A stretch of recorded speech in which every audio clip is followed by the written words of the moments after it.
On your Wednesday episode of Locked On Raptors, we're opening up the mailbag once again to answer your Raptors-related questions ahead of training camp, which gets going in just under 2 weeks. We'll get into it. We're going to talk about the biggest weaknesses on this Raptors team. We're going to talk about the bench. We're going to talk about so many other things. So let's just get to it here on your mailbag edition of Locked On Raptors on a Wednesday. Thanks for being here.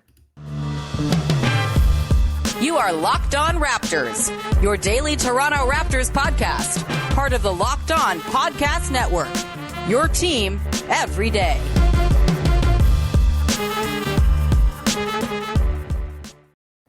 Hey, what's going on? Welcome to episode number 1242, 1243, something of Locked On Raptors for Wednesday, September the 14th. I'm your host, Sean Woodley of RaptorsHQ.com. You can find me on Twitter, as always, at WoodleySean. You can find the show at Locked On Raptors, and you can follow, subscribe to, rate, and review the podcast wherever you get your podcasts for free. It's free. Why wouldn't you do it? Just go to the YouTube or go to the various audio apps. We're on, again, in video form every day as well. Subscribe wherever you get your shows, whether you're watching or listening, and it's very much appreciated. And it's also appreciated that you make us your first listen each and every day. 3 days a week right now. We'll be back to daily the week of the 26th as Media Day will kick off, and we'll have a daily podcast for you once the month comes to a close.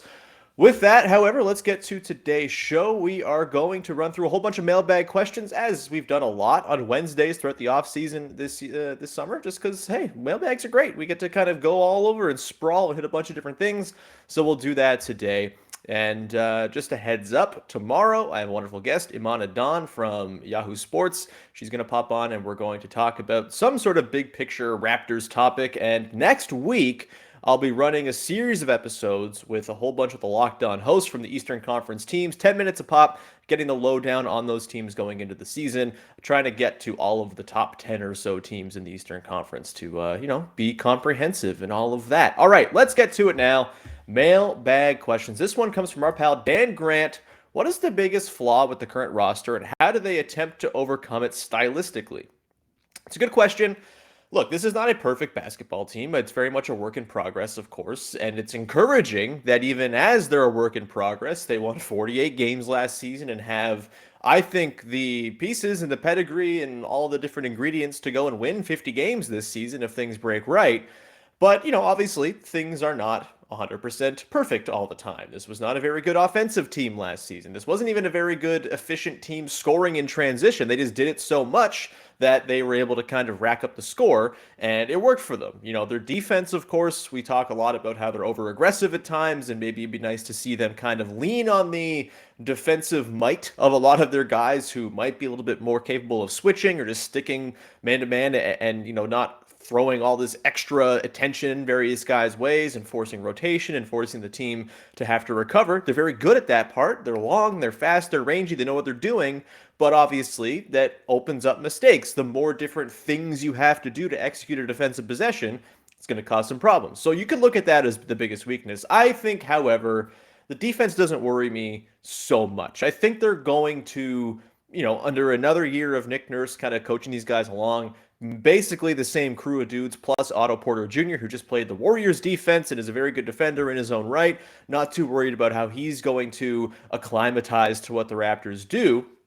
I think they're going to be a very good defense this year. And I do think we'll see a little bit of evolution when it comes to how aggressive they are, when they pick and choose their spots to be overly aggressive. And I think we'll probably see a pretty good top 7, top 6, maybe even top 5 defense from the Raptors this season. I think that's sort of where they're going to butter their bread. On offense, still a little bit concerned. And I think it really is hinging a lot on internal development to just sort of inject some space and some breathing room into the offense for guys like Pascal Siakam and Scotty Barnes and Fred VanVleet and all this.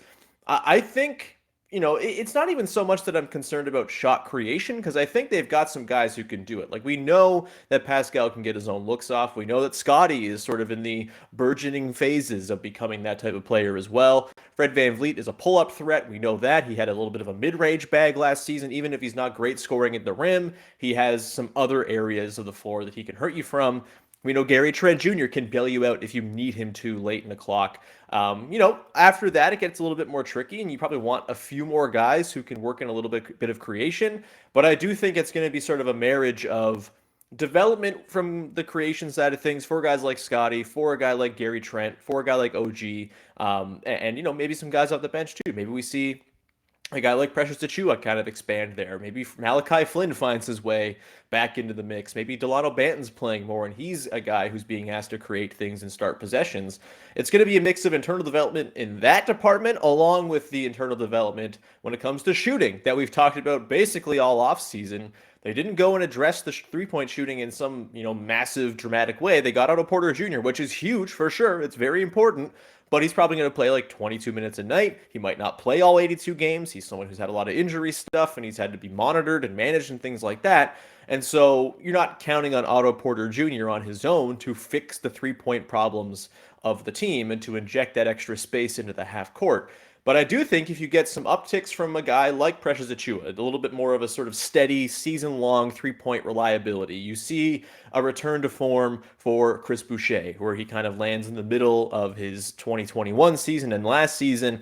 Like I think there's a world in which there's enough shooting on this roster, coupled with the expansion of a couple of guys, and also just like the knowledge that Pascal Siakam is a problem that defenses have to send extra attention to. If you recall, the sort of one of my favorite stats of the offseason or of last season was the NBA court optics number, looking at Pascal Siakam and how he pulled off like a really difficult season last year because of the things he was seeing as an offensive player. He was doubled the sixth most frequently of any player in the NBA last year, and the Raptors scored at a 1.2 points per possession clip in those situations, and that was with a lot of guys out of the lineup, a lot of three-point shooting unreliability and things like that. The Raptors scored at the same rate as the Mavericks did when Luka Doncic was doubled a similar amount of times, and the only guy who really powered his team to a higher scoring clip when double teamed at a high frequency, over 30%, which is about 10 guys in the league last year, was Giannis Antetokounmpo, who the Bucks scored like 1.25 points per possession or whatever when he was double teamed, because he's incredible and he's a problem. So like if you're in the company of Giannis and Luka, that's where Pascal Siakam was last year when it came to being double teamed. He was better than Jason Tatum dealing with doubles, better than Kyrie Irving, better than Kevin Durant. All these guys, they did not score. Their teams did not score at the same clip as the Raptors did when Pascal had the ball in his hands and he saw extra attention. And so we already know that teams fear Pascal Siakam, the fact that he can blow by anybody, the fact that he can spin move your ass into oblivion and get to the rim when he wants. They have to sort of wall him off and keep him from getting to the rim, and that's why he's had to sort of develop that mid-range counter. But he's got all these counters now to the point that if you surround him with good shooting, reliable cutting, things like that, it's going to be really difficult for other teams to slow down this half-court offense when it's going at full steam. It's when you get into those lineups where there's two, maybe three non-shooters where things get a little bit more cluttered, and you're going to have to sort of survive on that very, aggressive defense that's forcing transition and steals and scoring on the run, as opposed to, relying on the half-court to be a big source of points. But I do think if you sort of couple some micro improvements with a whole bunch of guys, the sort of domino effects of that will be shown. And I think the fact that Pascal's already as good as he is kind of gives them a pretty good head start. And they're in position to really capitalize if they do get that internal growth from various guys. So, yeah, I think the half court certainly is the thing I have sort of my red flags raised about the most. And even more so if they continue to sort of play this hyper aggressive defense where they're expending a ton of energy, they're forcing steals and really trying to rely on transition to be their bread and butter, relying on offensive boards. I wonder if they can kind of just divvy up where they expend their energy a little bit more effectively and economically. Don't spend so much energy on the defensive end. Rely on the fact that you have some internal growth in your half-court players to score in the half-court. You don't have to, kind of game the system and play sort of a gimmick ball like they did at times last year. I do think there's a pathway to improving that half-court offense. Do I think it's going to be a top 10 half-court offense in the league? Probably not, but do I think it can be like 12th, 13th, 15th, something like that? Absolutely, with I guess some potential for a top 10 finish if things really, really go well and you have some like career shooting seasons from various guys and you see a pop from Precious Achua and all that stuff. So yeah, that's the biggest concern for sure, but I don't think it's going to derail them necessarily. and I do think the avenues for internal improvement are very much there, and that seems to be what the Raptors have kind of viewed would be the answer to this question going all the way back to the start of the offseason.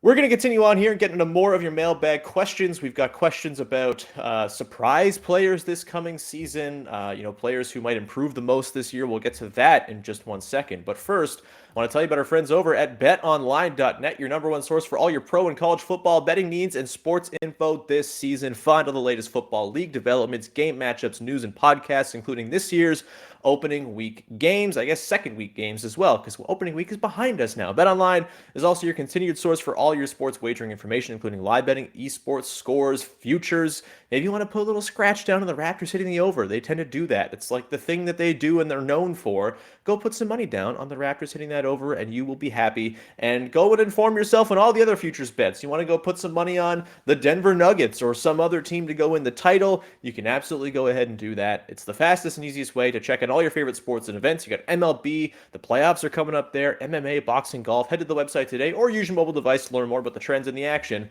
BetOnline is where the game starts. Before we dive back into your mailbag questions, a reminder of the Locked On NBA top 50 players: Steph Curry, Kevin Durant, LeBron James, Giannis. Which NBA player moves the betting lines the most this season? Locked On and BetOnline odds makers present the NBA top 50 most valuable players starting on September the 19th. Find it on Locked On NBA, wherever you get your podcasts, and on YouTube. And I have to say, I've seen the list. They've done some Raptors dirty, and I will be on those shows talking about how, in fact, they've done those Raptors dirty. So keep an eye out for that. I don't like to be the screaming, angry Raptors fan who's like, respect my players, or anything like that, because I think that's odious and tiresome. But sometimes things are so egregious that you have to kind of get angry. So keep an eye out for that next week. That is a tease, baby. All right, let's get to some more questions here. This question here comes from the Matthew T, asking, which player do you think will be a pleasant surprise this season? And so I guess this question is kind of all very much tied to your expectations, right? Like, am I going to be pleasantly surprised if Scotty Barnes comes out and averages 19, 9, and 5? Not really, because I kind of think that might happen anyway. If he goes and averages 27, yeah, pleasantly surprised for sure. But I think that's probably unrealistic and unattainable. Whereas, I think the bump that I'm expecting for Scotty Barnes and responsibility and efficiency and all that, like, I don't think that's going to terribly surprise me. He's really freaking good and very exciting and seems to learn how to play, how to be good at basketball quite quickly as he goes along. So I'm not too worried about that. Or not penciling Scotty Barnes in as a pleasant surprise necessarily. I think the guy for me who I kind of have to circle here, and again, it's all tied to expectations. I should go to the person for whom I have the lowest expectations, and so I'll say Malachi Flynn. Do I think Malachi Flynn is necessarily going to become a regular rotation piece this year?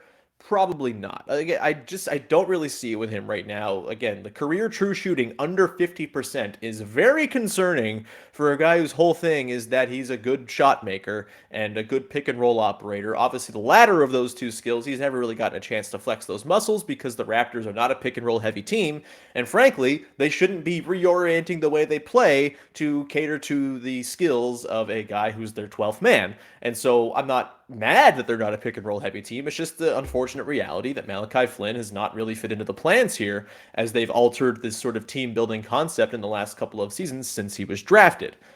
That said, he had some moments last year. That stretch after Fred VanVleet got hurt at the All-Star game and Malachi Flynn came in, played like 4 or 5 really strong games before getting hurt. It was super unfortunate, kind of derailed the rest of his year. He never really got back into regular favor with Nick Nurse. He had those couple moments of defense in the playoffs against James Harden and Tyrese Maxey that were nice, but obviously he never kind of found a regular gig with the Raptors again after that point. Those were promising games. We saw some stuff there from Malachi Flynn. I think he can hang defensively, which is obviously kind of job number one for any player who wants to play for Nick Nurse on a basketball team. Like, you have to defend your ass off. You have to be able to play within their defensive machine, and he can probably do that. I think I've seen enough to suggest that he can actually do that, but the offensive stuff, going back to the first question, sort of what is the biggest concern about this team, the biggest weakness, the half-court offense, Malachi Flynn has not been a solution to that at any point during his couple of years with the Raptors. Like, he's had his moments here and there, but he's been really inefficient on catch and shoot threes. He hasn't really had much of a pull-up threat to him. He doesn't really have a whole lot of downhill to his game, really. A lot of it's just sort of deferential, and he'll just sort of pass it off or whatever. You know, it's obviously a byproduct. He's not always playing with players that he can kind of be the sort of leader of. Like, he's often the worst player on the floor, and so he's kind of taking his cues from elsewhere. But I haven't seen it yet with Flynn. But perhaps if he gets some run, if Fred goes down, if the Raptors are really concerted to try to bring Fred VanVleet's minutes total down to like 32 a game, maybe Malachi Flynn figures in as a solution there. And I think there's a world in which Malachi Flynn becomes like a 15-minute a night steady-ish rotation piece who plays 65 games or something like that and has reasonable results. And that, to me, would be a pleasant surprise, because I do not expect that. That is not sort of the bar for expectation that I've set for Malachi Flynn. So it's sort of a damning with faint praise thing, but I think because I've kind of almost given up on Malachi Flynn being a piece of this team and sort of part of the answer going forward, I am very low with the expectations, which means it's very likely that some sort of pleasant surprise development could sneak in with Malachi Flynn. So let's continue on here. This next question here comes from Cameron Hilton, and I just kind of want to touch on this because it relates to a team that has a whole lot of guys that I just don't think the Raptors need to be going after right now. Questions from Cameron Hilton: with Larry Markkinen floating around, is there a fit with him as a big who can shoot, or is his D not good enough? This is kind of my issue with all of these Jazz guys. The guys who for the last 3 years have been clowned because they, even with Rudy Gobert, the best defensive center of his generation, have been unable to defend anybody in the playoffs. It's not, like Donovan Mitchell obviously carries a big burden here, but like Bojan Bogdanovic, not a good defender. Jordan Clarkson, not a good defender. Larry Markkinen, not on the Jazz, obviously, prior to now. So like he's not part of the problem here, but like same idea. Not a good defender, never has been. And I just don't see the Raptors going and pursuing guys who don't check the biggest box that they often need checked by guys they bring in. Thad Young, Otto Porter Jr., new additions who defend their asses off. That's fine. Like that makes a lot of sense. I just feel like you go and trade for a guy like Bojan Bogdanovic, and Nick Nurse will be pulling his hair out because he's just getting blown up defensively in all sorts of different ways. And the three-point shooting he provides is very nice, to be sure, but it just doesn't seem to line up. That doesn't even get into the financials of trying to make any of these deals happen. Bogdanovic makes like $19 million a year. You have to go with like Kem Birch plus like a whole bunch of weird salaries in there to maybe make it work. It just, unless you're including Chris Boucher or Thad Young or someone with a more substantial salary, you're just not getting Bojan Bogdanovic for a reasonable cost. And I just doesn't feel like a move they need right now. Yes, they could use some shooting, but I think I'd rather wait and see if their bet on internal development in that department comes through and then make a play at the deadline for some shooting if you desperately need it. I don't think you got to go and make a move now for Bojan Bogdanovic when you're not even really sure if you desperately need that shooting skill set, when you know he's not going to check any of the defensive boxes that this team looks for. Same thing goes for Jordan Clarkson. It just, none of those Jazz guys are in any way interesting to me, and I don't know why they keep on popping up. And Larry Markkinen would certainly be in that same conversation as well. Nice season last year for a Cavs team that kind of put him in a perfect spot to not get destroyed with Jared Allen and Evan Mobley cleaning up all his messes behind him. But like, I was around for watching Andrea Bargnani play small forward. I don't need that again in the form of Larry Markkinen. Like, wish him all the best in Utah, but no thanks. I think I'm pretty good on that. And he just wouldn't play when it matters, right? Like, it just would never happen. If you're going to go and get some shooting as well, it should be a guard or someone who can handle the ball a little bit. Like, that's not what Markkinen's bag is. That's not really what Bojan's bag is either. He's got a little bit of drive and dribble and drive to his game, but like not a ton. And you would rather have the ball in other guys' hands than either of those guys. So no, I don't think it really makes a ton of sense, and the financials of it all make it really tricky as well. So I'm out on all the Jazz guys officially. I will not be commenting until later in the year when Malik Beasley becomes a guy the Raptors are after or something like that. Let's continue on here. Let's get to another quick question. This one comes from Jay Rosales asking, which former Raptors did we not appreciate enough when they were with the team? My answer to this is always Anthony Parker. Always, always, always, always Anthony Parker. He was awesome. He was such a good player for those actually good Raptors teams, or at least good Raptors team in 06-07. And my sort of grand take on Anthony Parker is he's a better player than Morris Peterson ever was for the Raptors. Mo Pete, great dude. Everyone loves Mo Pete. The circus shot, score with the headband on his eyes, fighting Vince Carter. We love Mo Pete, but he's not a very, he did not drive a lot of winning. He was on some pretty bad teams and he got a lot of favor because he was around a long time, which at the time was a novelty for Raptors fans. And Anthony Parker was everything that kind of people thought Mo Pete was. He was like a legitimate 3-and-D player. He was a fantastic three-point shooter, really strong, stout defender, just an absolute steal of a signing. One of the best moves outside of, probably Jose Calderon, probably the best move that Brian Colangelo made during his time running the team. Anthony Parker, man, Naismith Cup legend as well when he hit the buzzer beater against the Raptors for Tel Aviv before the Raptors brought him over. Anthony Parker, always the most underrated Toronto Raptor. He should be considered one of the top 25 Raptors of all time. I have him, I believe, in my top 25 of all time in my running ranking every Raptors series. TBD on where and when that will be coming out this year, but either way, Anthony Parker, good times. Totally underappreciated, and he should be viewed as one of the best wings the Raptors have ever employed, which is crazy in a way because it's again damning with faint praise a little bit, but he was very, very good in his short time with the team. Better than Mo Pete. That's the truth. I'm sorry to break your heart out there, fellow Mo Pete fans.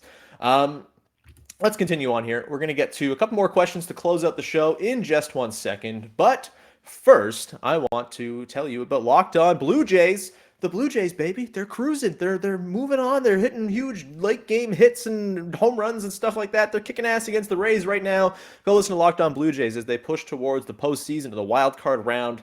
And go check it out. Subscribe wherever you get your podcasts, both on YouTube and on your audio apps. All right, let's round it out. A couple more mailbag questions to get to close this show. This one here comes from Jay. Hypothetical. If the teams in the East improve as expected and there are 6 teams with 50 wins or more and the Raptors are not one of them, can you see a scenario where the season is considered a success and that the team is definitely improved if that's the situation? Yes. The Eastern Conference is going to be a monster this season. It's going to be very, very good. And you can't control that the Cavs went and got Donovan Mitchell or that the Nets found a way to keep things together and keep one of the best players alive in-house, that the Sixers and Celtics loaded up in the offseason, that the Bucks have Giannis, that the Heat are a regular season wins machine. If all those 6 teams go and win 50-plus games and the Raptors are stuck at 47-48, I don't think that's some grand failure for the Raptors. It's just, hey, heavy competition, it's tough. And if you win that many games in that loaded an Eastern Conference, I still think that's something to hang your hat on. Of course, it depends on the manner in which they get to those 47-48 wins. Do they get waxed by all the good teams and only beat the bad teams? That might feel a little bit disappointing, especially considering their performance against good teams last year. Do they suffer through a bunch of injury that leads them there? If that's the case, disappointing that they were injured, but also what can you do about that? That's probably going to be the difference for some team in the East, probably multiple teams in the East, and injuries are part of life. It would suck, but I don't think it would be some sort of grand failure if they win 47 games, having missed a whole bunch of man games to injury. I think obviously it depends too. Do they make the play-in? Are they the 7th seed? Do they get a home play-in date, win that, and make it to the playoffs? That would probably be, a way to sort of save things as well. If they, don't make the playoffs at all and miss and lose the play-in, then you'd probably view it as a bit more of a failure for sure. But it's a loaded Eastern Conference. I still think the Raptors are going to finish in the top 6. I think one of those teams is going to be vulnerable, whether it's the Cavs taking time to gel, whether it's the Nets just being the Nets, whether it's the Heat kind of falling apart because they're old and creaky and maybe preserving themselves for later in the year.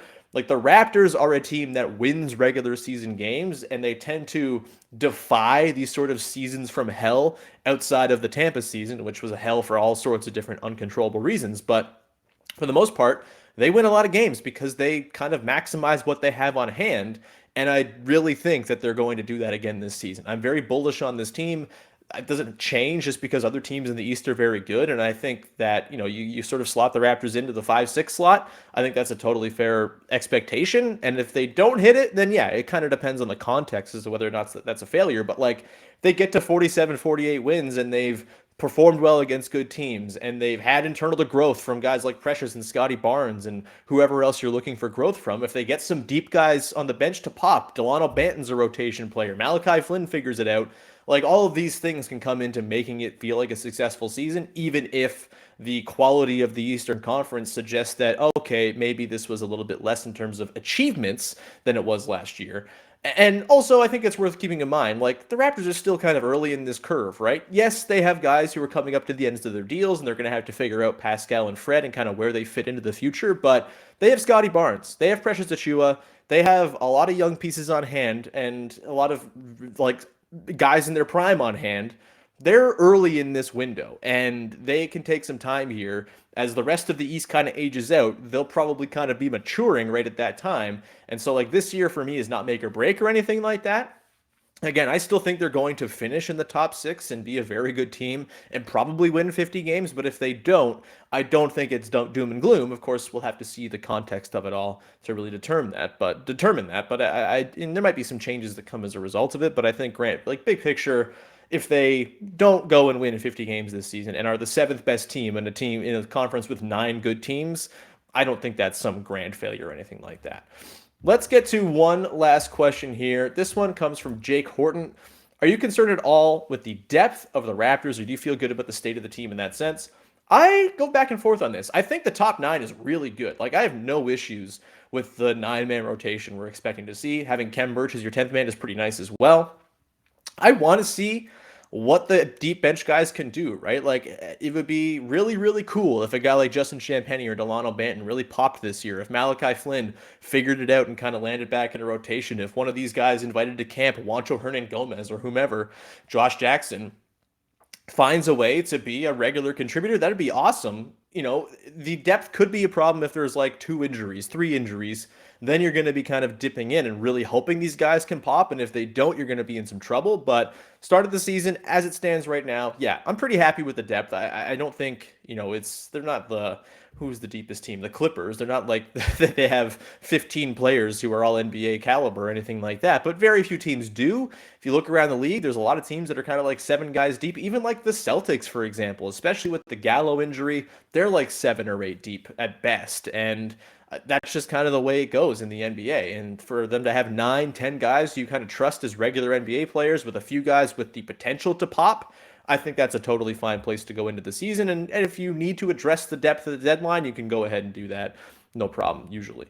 With that, I think we'll round it out. Actually, let's go with one more question here. This is a really fascinating one, kind of a big picture one that maybe we kind of expand into a more broad episode at some point. But Jay Rich asks a really fascinating question. What would you rank as the top 5 qualities of a winning franchise? Where do the Raptors rank in the association, re the above qualities? So, one, I would say, it does help probably to be in like a prime location. It doesn't always help for sure. Like the Lakers certainly have had their issues. The Knicks have not been great shakes, but like it's inarguable that it's an inherent advantage to be in one of those major markets. Miami, obviously, the Clippers, the Nets, like Chicago, even like that helps for sure. I don't think it's number 1, but like the Raptors, as far as how they relate in terms of market quality, in terms of how they're viewed from around the league, it's certainly better than it used to be. I would imagine they used to be viewed as market number 30 on most people's destination lists. I would say they're probably like bordering top 10 at this point. That doesn't mean you're going to go and sign a bunch of guys, but like people respect the market and all that. That's number 1. I don't think it's the most important of all of them. I'm just listing 5 off in no particular order, but I do think that is undeniably part of the conversation. You can overcome not being in a good market with drafting a generational player or something like that, but for the most part, if you're in those big markets, you kind of have a leg up for a bunch of different reasons. The second I would say is ownership. Unfortunately, like it's just kind of the deal. And we see around the league that bad owners can derail good things. Tillman Fertitta took over a really good thing there in Houston and within a couple years ran it into the ground. And he might have kind of backed himself into some very good fortune, which sucks. He doesn't deserve it. But good job to the team down there and Raphael Stone. I think the Raptors, where they rank in ownership, It's hard to say because they kind of have this amorphous, nebulous ownership group run by a couple of telecom companies. And we saw very recently that Ed Rogers, Captain Failson over there at Rogers, was maybe kind of trying to push for Masai Ujiri to not be brought back. When you have front office people meddling, that's a problem. I wouldn't say the Raptors have the best ownership group in the NBA. That said, for the most part, they've been pretty hands off and kind of allowed the team to just sort of do what it does, realizing, I think, that when the Raptors are good, they are a cash cow, and so it behooves them to just kind of lay back and let Masai Ujiri and Bobby Webster do their thing. So I would say they're probably kind of in the top 10 range in terms of ownership for sure. It's again hard to say. All the billionaires are bad in their own various ways, but at least the Raptors billionaires tend to sort of be out of the loop and not not too many hands in the cookie jar, I guess what I would say. It's not like Mark Cuban or any of these other owners who just like impress their will upon their teams because they want to feel fancy and special and play with their big fancy toy. As far as the other three, the next one I would say is probably player development, right? Like what goes into your player development. The Raptors are very good at that. The G League obviously has been a big investment for them. They have, like sort of like an internal structure for how they bring guys along.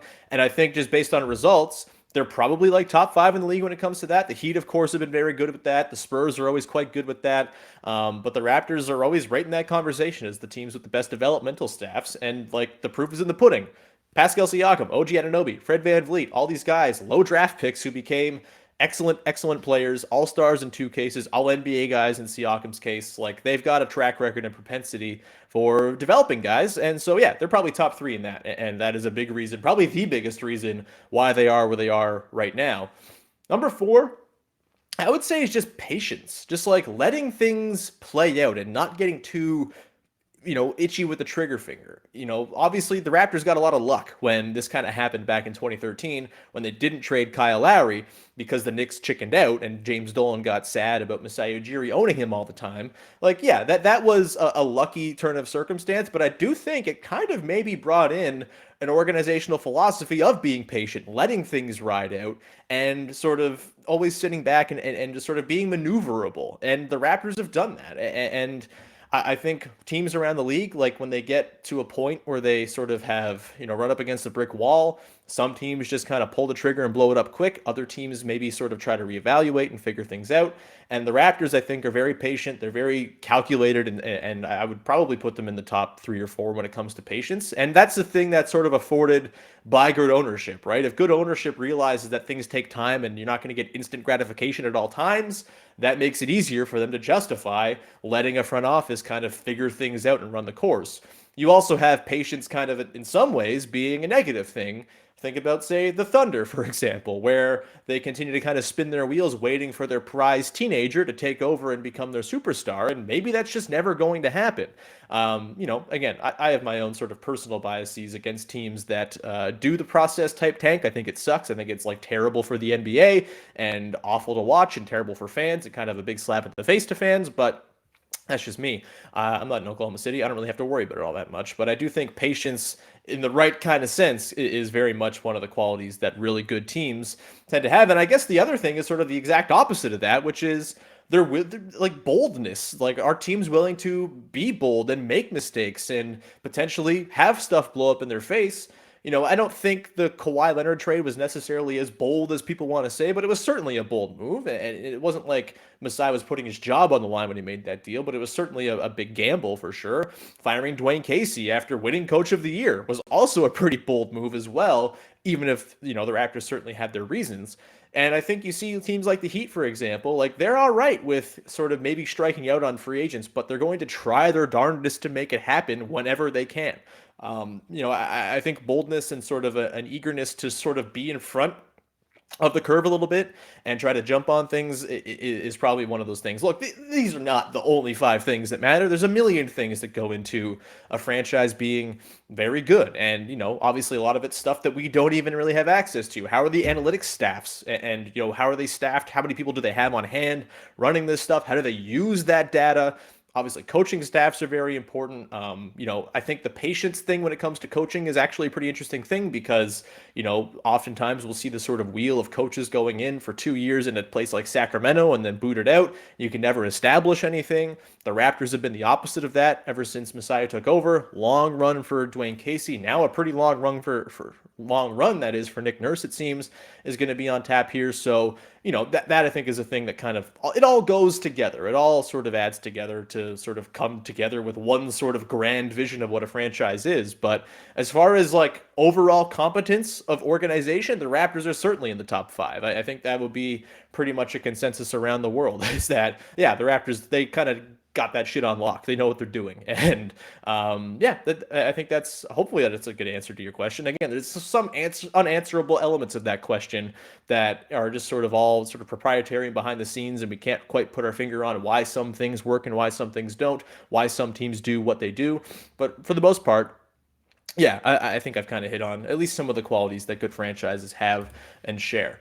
With that, we'll round up the show. Thank you so much for tuning in. Really appreciate you jumping on to watch the video or listen to the audio today. We'll be back again tomorrow with Iman Adon from Yahoo Sports. That's going to be a ton of fun as well. You can find me on Twitter at Woodley Sean. You can subscribe and support the show and also comment on the show. Leave us comments. Leave us all that stuff on the YouTube. It's much appreciated when you engage with the show and all of that good stuff. And we will talk to you again on Thursday with another episode of Locked On Raptors. Go make your second listen of the day, Locked On NBA. And until then, we'll talk to you soon. Bye-bye.